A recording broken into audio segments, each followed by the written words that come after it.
This is Audrey from Real Food Comes Dirty. If you are in the chat, if you wouldn't mind just saying hi and where you're from. Hi, Joanne.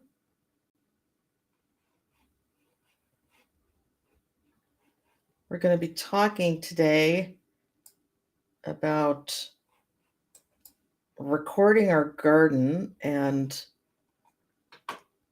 how to keep notes and helpful things, not just the art of keeping things. We want to have it for a purpose. So, hello, Amelia. Hello, Graham. Hi, Stephen. I'm learning a whole new geography and I love it. Hi, Philip. My parents were from Scotland, born and raised in Glasgow.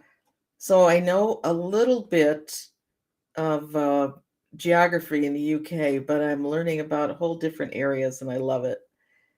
Hi, Jean. So glad you're here. Hi, Sharon. So I don't know what you all have been up to today, but we actually had some snow today. It did not stick, happily. It's a little too warm, not a lot too warm, but it's a little warm for snow to stick. But that really does, hammer home the point that winter is coming. And I also did on one of my latest videos about, oh, hi, Pam, about garlic, that I was going to freeze my garlic rhizomes, but the stems and the leaves also taste like garlic. So I put them through a food processor, put them in the dehydrator, and I thought, it might be really good to make tea from that part of the garlic, or excuse me, ginger.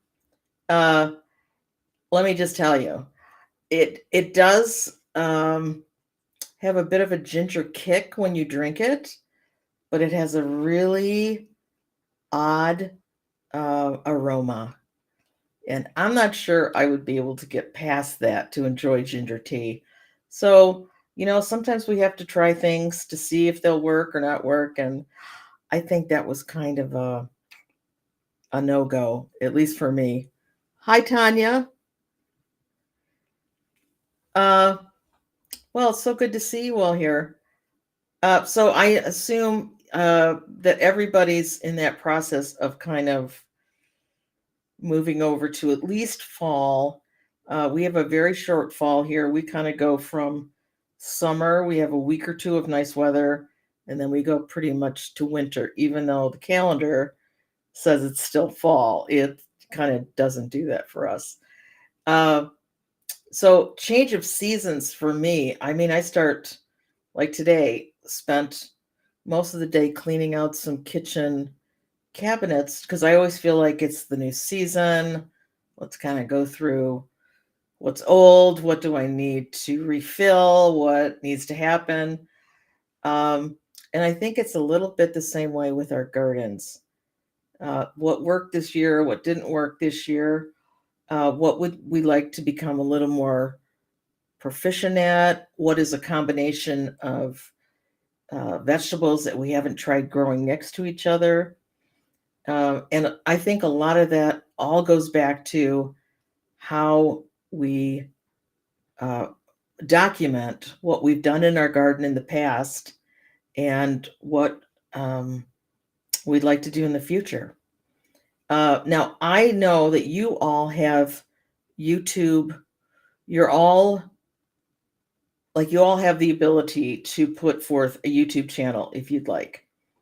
Now, here's one thing that I was thinking about today. Hi, Di. Hi, Carol. So good to see you guys. Is I don't know if you realize that one of the ways you can document your gardens is videotaping them. I mean, just on our phone. Do a quick video with. You can do your own audio, talk about what it is, and you can post those to YouTube, but keep them private so that nobody else has to see them. But it could provide a nice way for you to document your garden without, if you're a visual person, if you just kind of want to see, you want to make notes about what you've learned and haven't learned, that might be just a really great way to do it. I have a lot of videos that don't make the cut for my channel, but I keep them because it's still a record of my garden. And I'm very visual, so I'm like, if I can do this in a visual way, I am sure going to sure going to do this. Hi, Pauline. Uh, do you guys all keep some form of documentation on your garden? Is that a new thing for you? Is that something you've been doing? I have probably, I'm going to try not to exaggerate here. I think I have about 15 garden journals that I have used over the years that have various bits of really good information, a lot of stuff that I was just thinking about. It's always good if you're considering doing something, just write it down. So we get a lot of ideas, and sometimes, if you don't write it down, it stays just an idea. But sometimes if we commit it to paper, maybe commit it to, let me really think about that and see maybe how I can incorporate that in my garden, that might actually become a real thing, not just an idea. So I find them incredibly helpful. Amelia saying, Jane from Jane's Allotment said to use a 5-year diary. I have done that in the past. And for me, it was not enough. I couldn't write enough. I mean, no, I couldn't. There was not enough room for what I wanted to write. So let's just talk a little bit. First of all, one of the easiest ways for you to document your garden, take photos. We all essentially are walking around with a computer in our pocket, at least most of us are, and taking pictures has never been easier. So I would say that is definitely one way to make quick use of a quick way to do any kind of documentation. Wait, I saw Di is saying she's visually impaired from West UK. Okay. And you do an audio recording the first of every month in your garden. Fabulous. We all have to figure out ways that work for us with our various. I'll just share with you, and I don't talk about this much because it's really not the point of my channel, but I have MS, and my right hand does not function like it once did. So I have moved from paper journaling to electronic journaling because that's something I can do quite easily. My right hand was my dominant hand. So it's one of those things, I didn't want to give up paper, but I needed to. So Di, I say kudos to you. Visual's not as good for you as it once was, but audio works just great. So I think we kind of have to, you know, weave and bob with what life has dealt us, and yet as we still love what we're doing, we need to figure out ways that we can keep doing it. But I think I don't mean to dissuade the 5-year diary thing from Jane. I think it's a wonderful idea.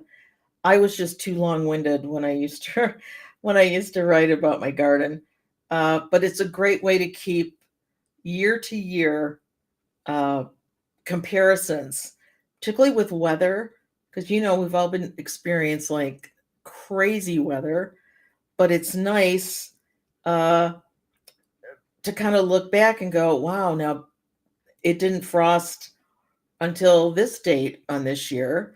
And this year we're frosting later.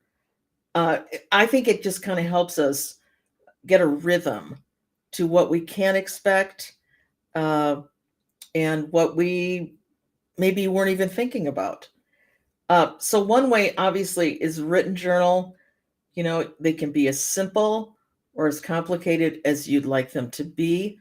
I always tend to make um,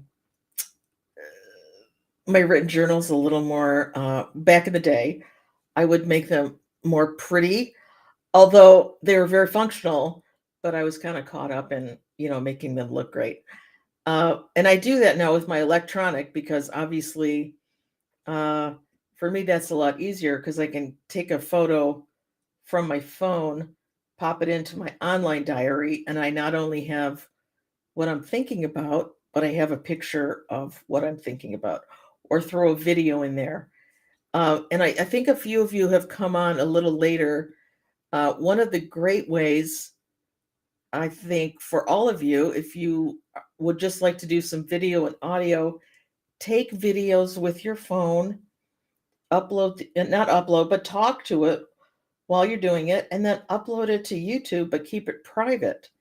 So it's not like you're starting a channel, but it allows you to have a record, and those videos will be there for as long as probably YouTube is. Uh, so I have gone. One of the reasons I wanted to talk about this because I'm also going through a lot of my older journals and bringing some of that into an electronic format so that I can look back and go, here are some. I mean, we all get really good advice every year from someone. So, like, I think Philip is in the chat. He had an idea that I was like, why? I never even thought of that. And that was to just do a tray, one of your cell trays, and fill it with things that you want to successionally sew. So if you want to do like whatever it is, but do a whole tray of each thing that you want to sew, and then like 2 weeks later or 3 weeks later, do it again with the same things. And I thought, well, that's absolutely brilliant. And I'm stealing that one because that will make it so much more simple to execute. And, one of the things I really want to do is, oh, wow, there's some, I'm going to look in the comments in just a minute. Um, one of the things I want to do this year is really be more effective at my successional sewing. So that to me was like a brilliant idea. I think I'll be able to keep that one in my brain, but I want to write it down as well so that maybe in 3 years, when I've tried something else for some reason that didn't work, I can go back to an idea like this and I still have it in a place where I know where I can find it. So there's some really good stuff going on here in the chat. Let me see what's happening here.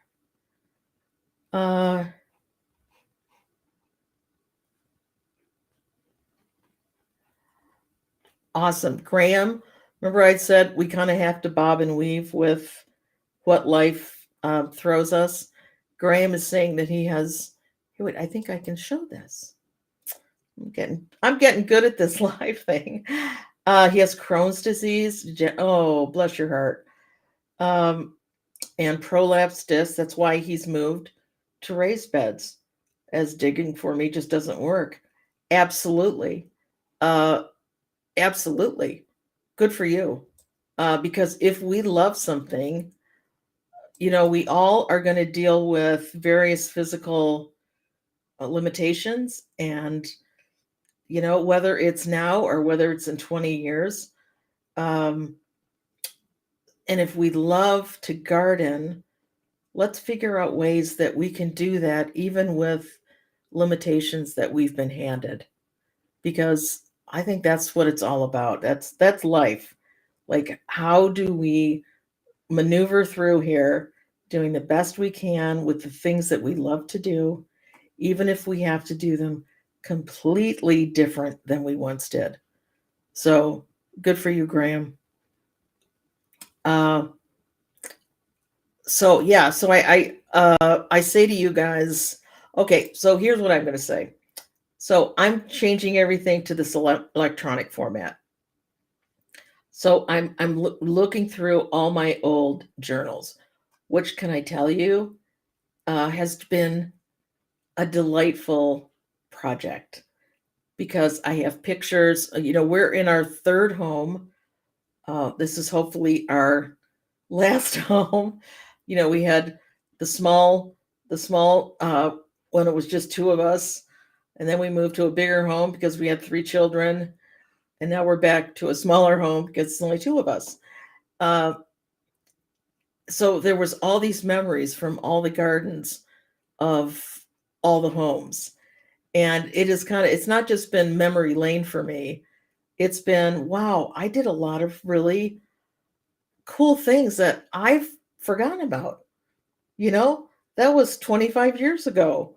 Um, Forgot that I did that. And it has been a pleasure to look back and see that. So I think part of why we want to perhaps document our gardens is because of the memories and thinking back on, we might not in our head think things were quite as beautiful as they were. And then we look back and they were gorgeous. And we learned so much. Um, and I'm telling you, seeing snow today made me think, you know what? I would really, uh, I can't wait to look at my photos and read about what I did this year when I'm sitting under a foot of snow and it's really cold outside and our gardens are barely recognizable. So if for nothing else, I think it brings joy to the to our spirits, and I think, don't we all need that? Could there be? I don't know if anybody that says no, I'd like less joy in my spirit, and I think we can all agree this is one of those things that brings us joy. So you can do it just for the sake of memory and the sake of enjoying what you've done. I am revamping what I'm doing electronically, and I'm doing it both like as a daily, and I don't hold myself to daily because there's no way I've never been able to diary daily for my whole life, regardless of what it was I was trying to diary. But I want to do some by date, and I'm going to do some by plant. So whatever I learn about growing basil, I want to have like under a basil tab. And so that I can look up, what have I learned? What varieties have I grown? What was great? What wasn't? What does it grow nicely next to?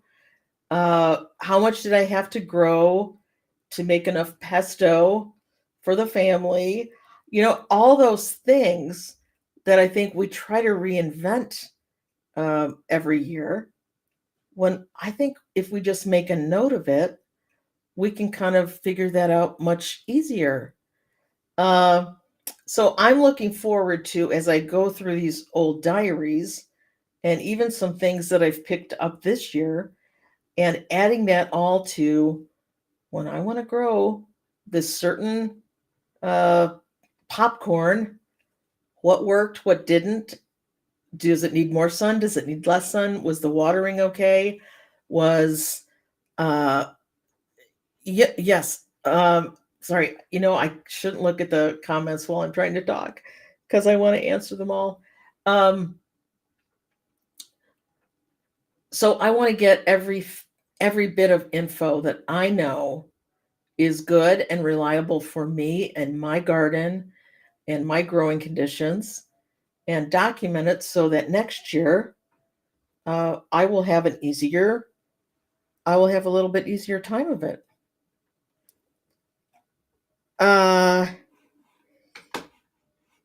Yes, and I think that was Pam. Pam, are you Mama's Oasis? I think it's Pam. Uh, a mixed tray, yes, with the weekly successions in. I think it just sounds incredible. So, Philip, you got that one for sure. Um, okay, I'm going to show this one. Going to go back and look at some other. Love the Idea by Plant. This is Leanne. Although this far I have an extremely random documentation. Yes. And that's why I'm trying to get everything kind of pulled together. But I think you can even do that if you don't want to grow electronically. I used to have, those plastic cover sheets that you can put your paper in. They're just, clear vinyl covers. So I would put a lot of similar things in one. I had, loose leaf notebooks some years. I had bound notebooks other years. And I think a little bit of mud on your loose leaf sheets of paper just says you're a really avid gardener, Leanne. So I kind of enjoy that. Okay, so hi Rob, just saw that. I'm going to go back just a little bit and see what comments perhaps I've missed. And if I missed saying hello to you, please forgive me. But hi Tanya, I think I missed you. We have a question. Here, we'll put that up here. From Pam. I tried to dehydrate thinly sliced tomatoes, and when I looked in after about 6 hours, there were loads of fruit flies. I have never had that. I think on your dehydrator, usually there is a list of temps that they recommend for certain things. And I think vegetables, don't quote me, I think vegetables are about 125 degrees, I think.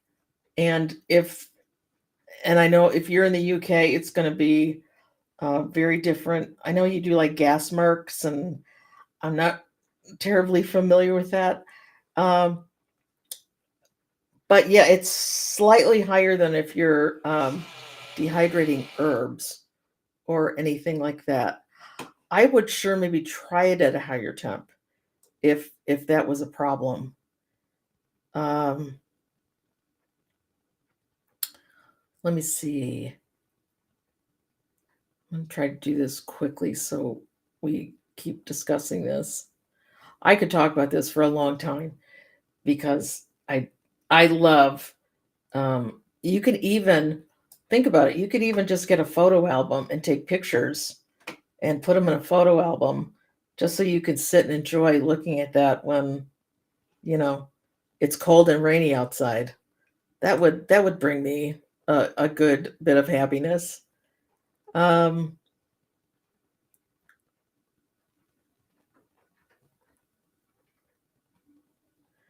Pauline is pretty much saying what I was talking about. Like, she keeps a written journal, adding the new varieties and failures, plus the dates I sow seeds and when they germinate. And if it was a good crop, it's good to look back on. Absolutely. And sometimes, one variety makes all the difference. If you struggle with a certain crop, you change varieties, and all of a sudden, I'm not struggling so much with that. But you don't want to forget what variety that was because, and again, as gardeners, we have tons of varieties of things, right? So it's hard to kind of keep it all. It's hard to keep it all straight. So yeah, I think keeping some form of a journal, and I'm hoping as I go um, to this by the plant, I'm hoping that I can really consolidate a whole lot of the information that I've learned, what works for me in my particular climate. And I think that's true for all of us. We kind of have what works for me may not work for you, even if you live uh, like really close to me, because we all have microclimates. We all have uh, different shade, different sun. Uh, it's soup to nuts when you talk about gardening. Um, so I think the more you can put information down that works for you, the better off you're going to be. Uh, let's see. Oh, Marjorie's at the hairdresser's. Well, I hope you have a great time. Um,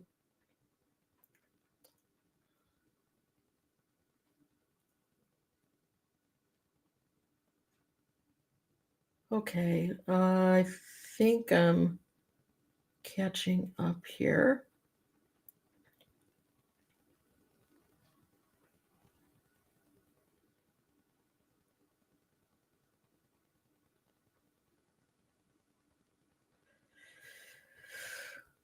Okay. And if you have a question and I haven't gotten to it, maybe I could ask you to just please type it again and I'll try to stay a little more alert to questions. Um,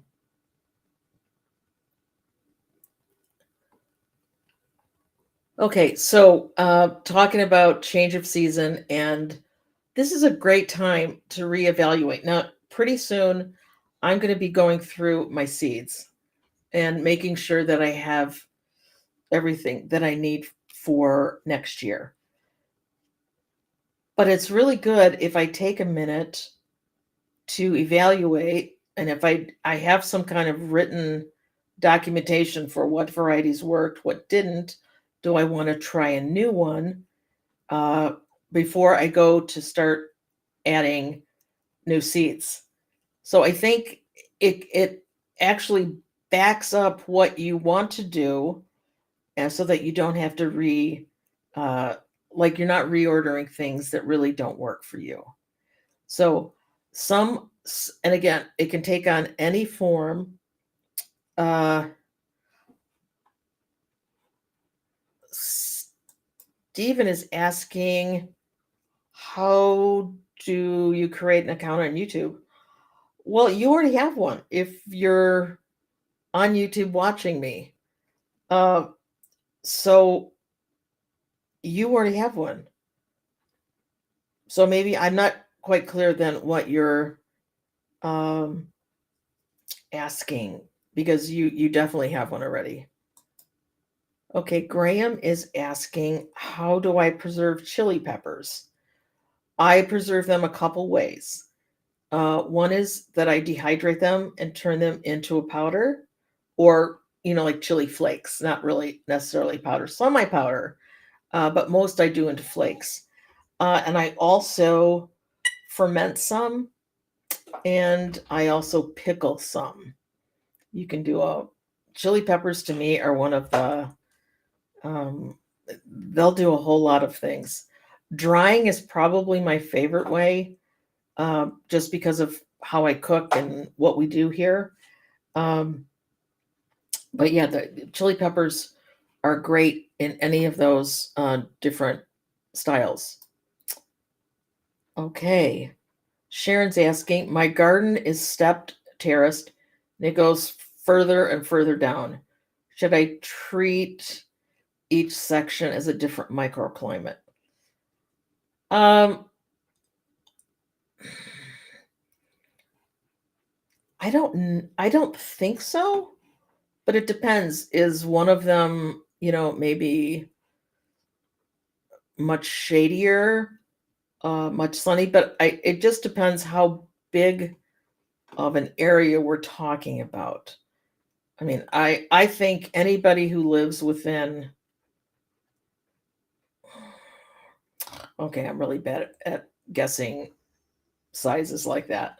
So I won't. I'm going to say within several blocks of my home, we should be pretty much in a similar climate. But maybe you want to, here's what I would suggest. If you start recording what you're growing at each level and see, hey, it worked better, when I put it in the third terrace than the second terrace, that might help you figure out what is going on. But I'm not sure that would, when I think about microclimates, I think about as simple as, is it against a wall? Because a wall of a building or a wall of a home is going to retain more heat, particularly if it's south facing, than one that's just kind of out in the middle of an allotment or a yard.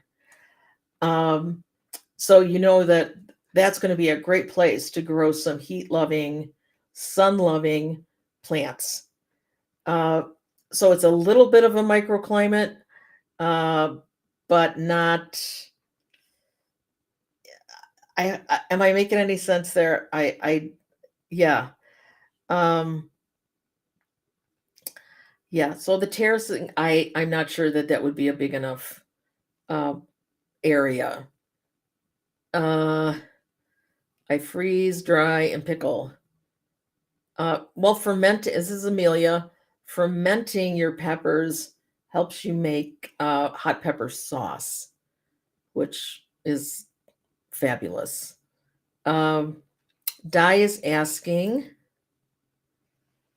how do you preserve garlic with olive oil? Do I have to eat the olive oil first? You actually don't. I have done this many times with raw garlic, put in olive oil, but it needs to be kept in the refrigerator. That's not going to be any kind of shelf-stable item. And as you know, olive oil in the fridge will not coagulate. It'll get more solid. So you have to either take it out a few minutes earlier or just scoop out your garlic and leave the container in the refrigerator. But it's a great way, and it lasts. You'll be surprised how long that lasts for you.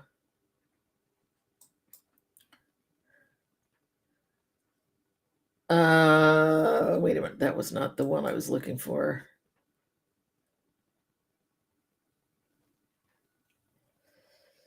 I put strawberries in a different place and they haven't done well. Yep. Because I think we need to find that many of our perennials, they kind of have sweet spots, and strawberries is one of them. I have mine growing in a vertical, what are they called? They're green stalk vertical planters, and they do good, but I'm not sure that's the best place for them.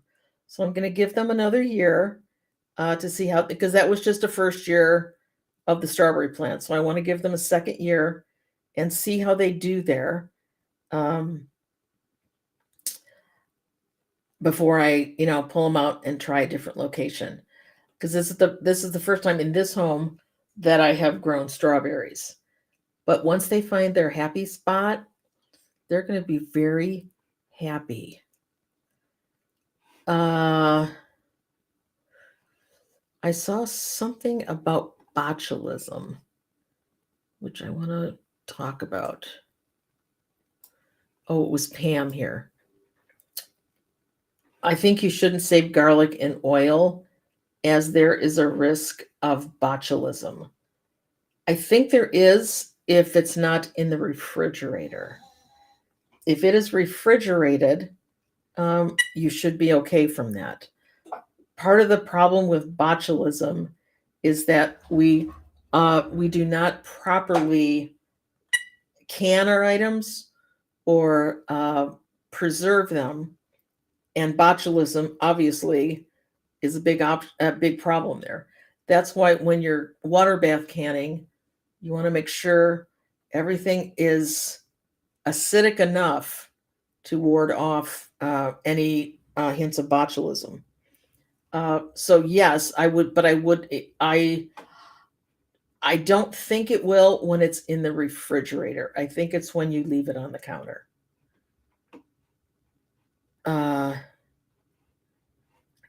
Let me see here. What else do we have?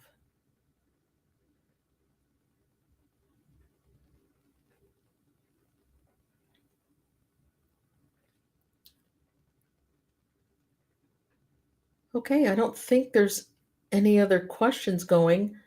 Could you guys tell me how you document your gardens right now? Do you? I know some of you keep journals, keep written journals.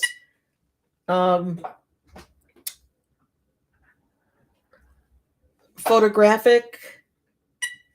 Oh, here's one other thing I wanted to ask you. Would this be helpful if I put my journal and my plant list of what I've learned about each plant? If I put that on my website, would that be helpful as a resource? Do you think you'd want to see that?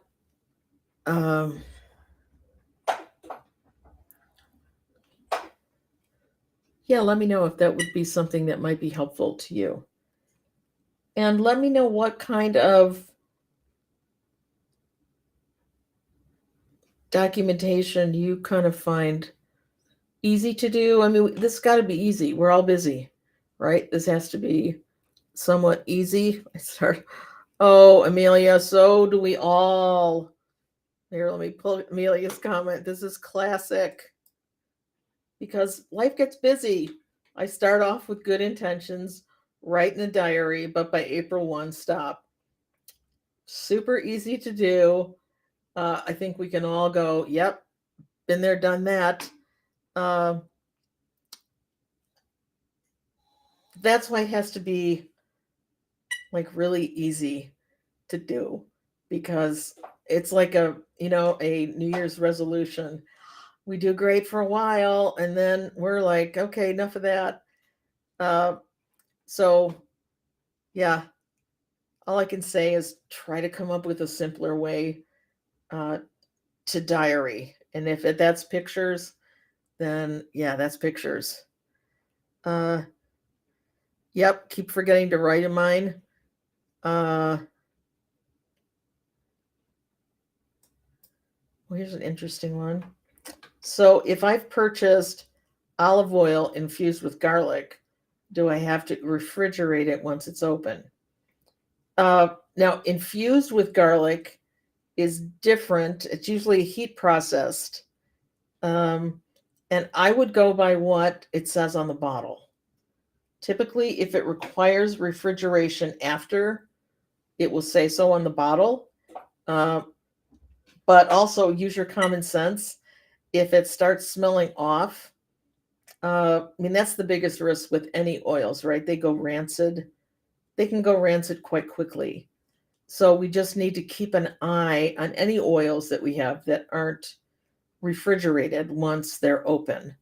I do not refrigerate a lot of my oils, but I buy them in quantities that there's not a whole lot, so that I can go through what I've opened in a kind of a quick time period, so that I don't really have to worry about if they've gone off. But we've all smelled rancid oil. We know what that smells. So I'm like, just use your common sense there. And if it has that smell, say thank you for coming. Yeah. Oh, this is interesting. Leanne. Besides the random journals and notebooks, I'm using Instagram and Facebook a bit to go back as well. Inundating friends and family with too much info. Well, that's what they get for following you. If that's what I mean, my Instagram is nothing but my garden. Nothing but my garden. And a lot of it is that my kids don't want their kids to be, on the internet until they choose to be on the internet. So, this is what I have to talk about uh, when I'm on my Instagram, because I can't post pictures of the little grandbabies. Uh, okay, Stephen is saying he uses an Excel spreadsheet, uh, the first 6 columns to record each plant each month and each year. The next 6, wow, that sounds great.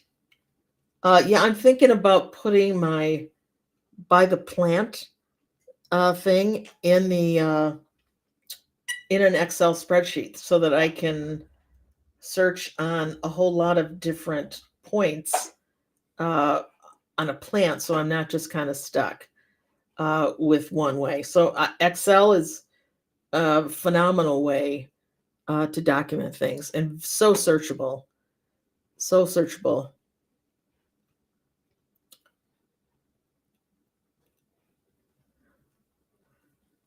Oh, thank you. Thank you, Stephen. He's going to listen on his walk home. Awesome. Thank you. And we have another question. Dye. So that's why I'm asking, should I heat up the olive oil with the fresh garlic? I don't even know if I'm qualified to answer that. So I don't want to just say things because of how I do them.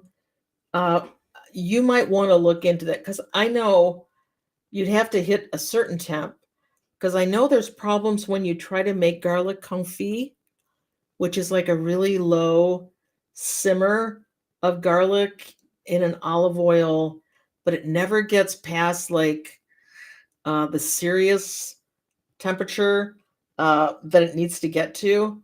So I know there are really big concerns about garlic confit, but I'm not sure it's refrigerated once it's done. So I think I will feel much better doing a little more research on that. I don't even want to say, yes, you can do this, and then it's a really bad idea.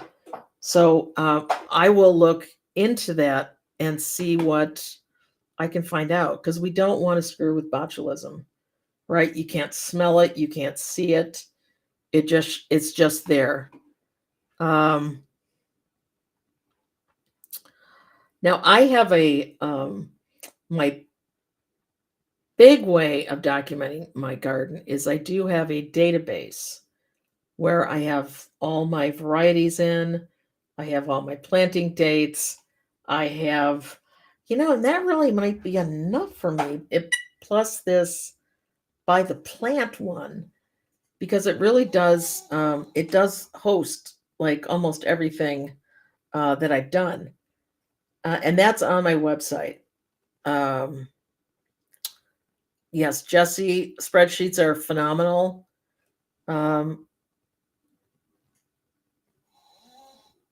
Yes, Stephen. Yep, it would work using a column for each variety. Amelia Bailey saying she's yet to see Jess. She's lovely, and she's a great gardener, and she's funny, and she likes to drink wine. So, what could be worse? And she's occasionally on the Potty Mouth Garden Club as a special guest. So yeah, she's lovely. You might want to catch her. Graham is asking a question. I gotta come from this side. There we go. Nope, that was not it. Here's Graham's.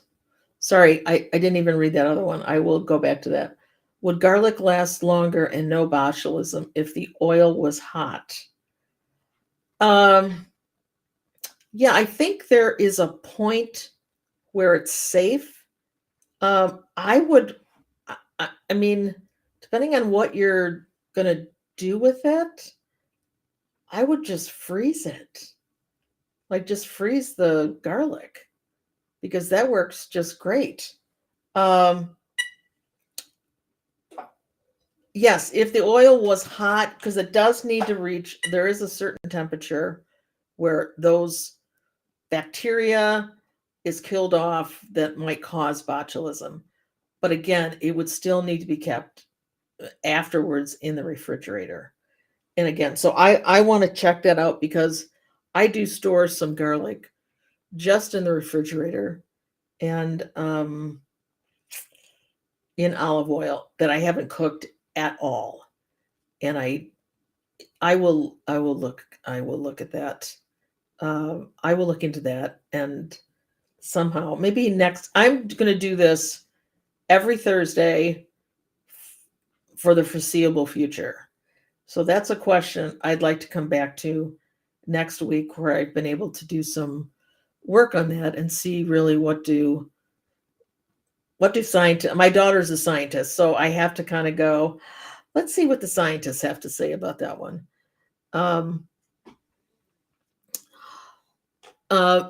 Philip is talking about check out Muddy Boots. Wonderful gardener. And he did a video using his Excel. Excel is a great, it's a great program to work for your garden. I used to do that for years. And then I switched to a database and that just opened up all kinds of options. Okay. This is Pam. I'm also in favor of wine. I think when you watch Jesse, it's hard not to want a glass of wine. Absolutely. And unfortunately, when I'm on potty mouth with her, it's only 2 p.m. here. It's 7:00 for them. But I think next time she's on and I'm on, I just might have to do a little day drinking just to fit in a little better. Okay. Leanne is saying that she thinks freezing garlic is a great idea. Process mine to a pulp with a wee bit of oil. Oh, that's a great idea. Now, I have done it where I've put it in ice cube trays, but I like this just is so much simpler and makes such great sense because you can just break it off as you need it. That's a great idea, Leanne. Thank you. Welcome back, Rob.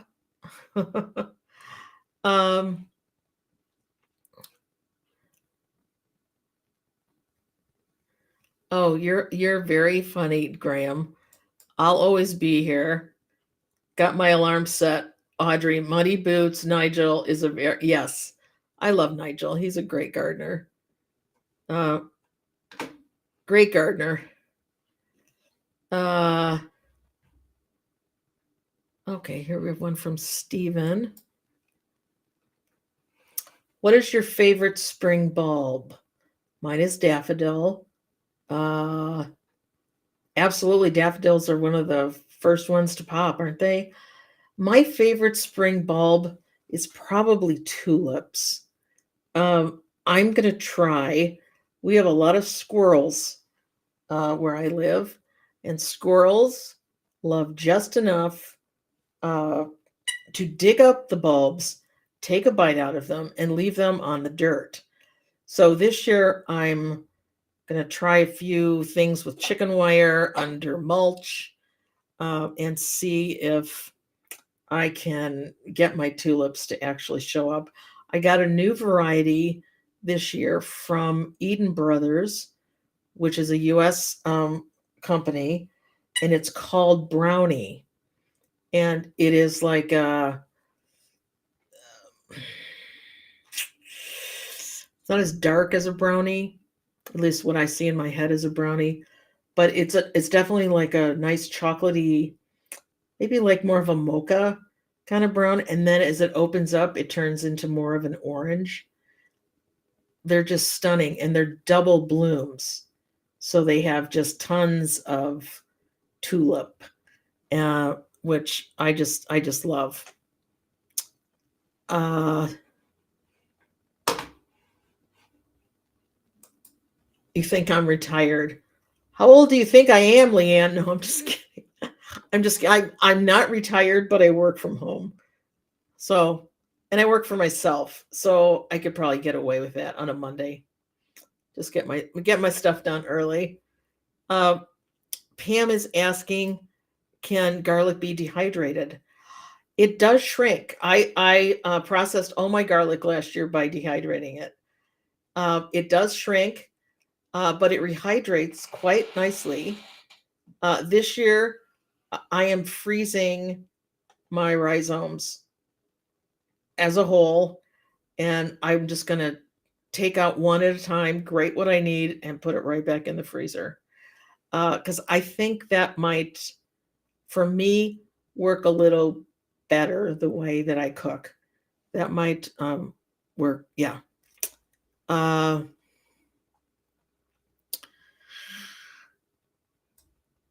Okay.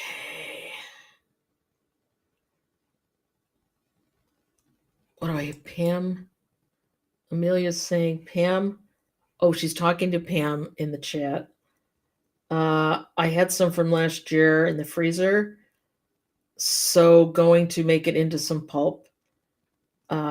Is that garlic? Yeah, maybe that's garlic. I have not really done much with dehydrating garlic, but I imagine it would dehydrate it. I would dehydrate just beautifully.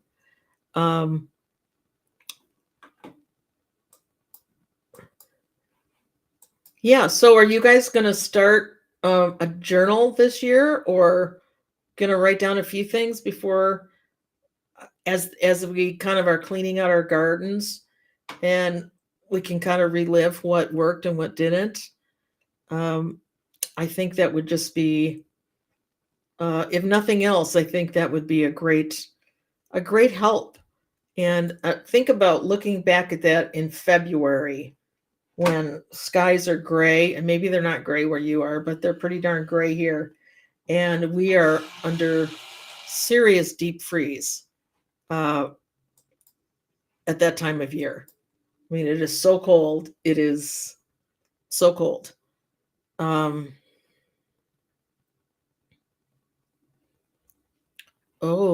now that I've always done it with olive oil, but you can blend fresh butter with the garlic into a pulp. That would be really good, Di. Yeah, might steal that one too. That sounds and then you've got kind of the work, and even if you want to do a compound butter, there it is. It's frozen and ready to roll. So that's a great idea. Well, so are you guys all this week just going to be prepping, getting your beds prepped for next year? I still have peppers out, and it was snowing today. So peppers, but next week, I don't know about you guys, the weather, next week we're going to be back up to really nice warm weather. So I'm trying to let things hang on as long as they can. I may lose a couple of these peppers because I'm doing that. But you give it a try and see if it works. I'm also planting, my garlic needs to go out next week. All my spring bulbs need to go in. Yeah, garlic and spring bulbs is a have to do, because then we're gonna hit some pretty cold weather after this next week or two. Oh, Pauline is saying that she's going to take a photo the first of every month. I think, see, now that to me, it's simple, it's attainable. You can make any notes that you feel you need to. And if you don't, you just let the pictures, excuse me, let the pictures do the talking, right? Yeah, that's a great idea. I think we all go out the door with really big, ambitious ideas. I think that's a perfect one, Pauline. Great way to do that. Uh, Pam is going to be planting alliums. Lovely. Uh, oh, the UK's getting good weather next week too. Yeah, this is a little late for our Indian summer. It's usually a little sooner, but I'll take it. And I'm going to let those peppers stay out there uh, until they can't take anymore. I see something here about carrots. All I have is carrots left. We're not as cool as usual here. So enjoy it. Wonderful. I have a lot of carrots still in the ground too. And unfortunately, our ground really does freeze. So I need to get those out before. But it takes a while. Even when the ambient temperature is freezing, it takes a minute for the ground to get there. Um, this is Pam. I keep missing your lives. Are you doing this same time every week? Yes, I really enjoy this. I love the interaction. I love that I'm totally getting to know each of you. And there's a whole lot of stuff that we could sure be talking about. So, yes, and hopefully I will have some answers about the botulism issues in the garlic and olive oil and that kind of thing. But yes, same time every Thursday for the foreseeable future. Yes, thank you for asking. Uh, we've got rain all next week in the north of England. So sorry. I mean, Pauline, we all need rain. We've had a good douse of rain this week. Um, yeah, and you got to have it, but sometimes it's like, could we just have a little sun before the sun goes away for the uh for the season? I'm a very happy man. All 120 garlic bulbs have found their feet already. Kudos, Graham. That's a good planting right there. And they will serve you well. Uh, I'm only doing 200 this year, so I understand enjoying growing fresh garlic. Now, Graham, are you growing hardneck or softneck? And I ask that because I love the double dose you get when you do a hardneck garlic. You also get garlic scapes, and they are just the best. Uh, I really do need to learn my UK geography a little bit better.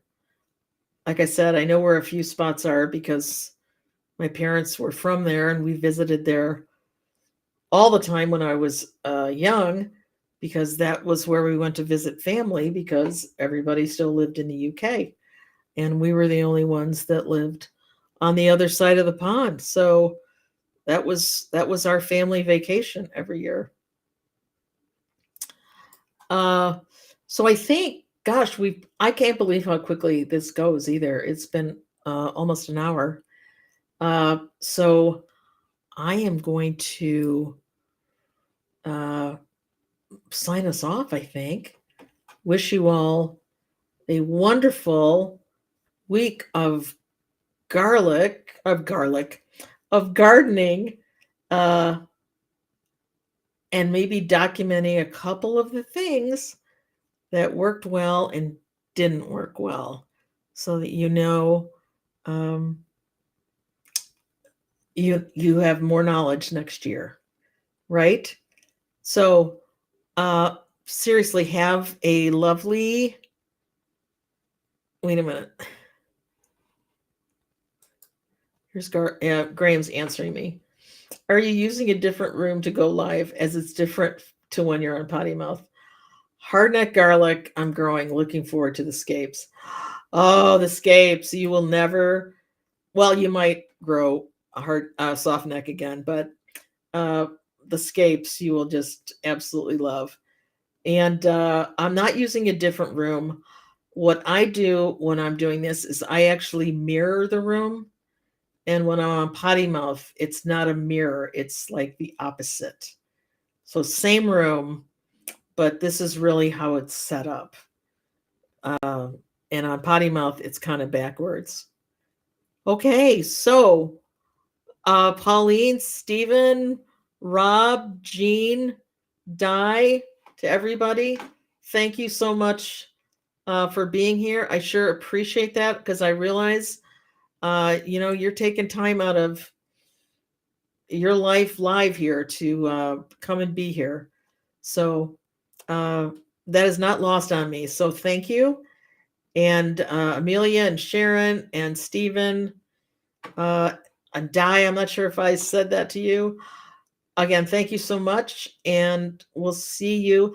Actually, I am on Potty Mouth this Monday. So maybe Potty Mouth this Monday and then this again next Thursday. Okay? You all take care. And, make a note or two. Okay. Bye now. Bye, Pam. Bye, Graham. Bye, Jean. Bye, Leanne.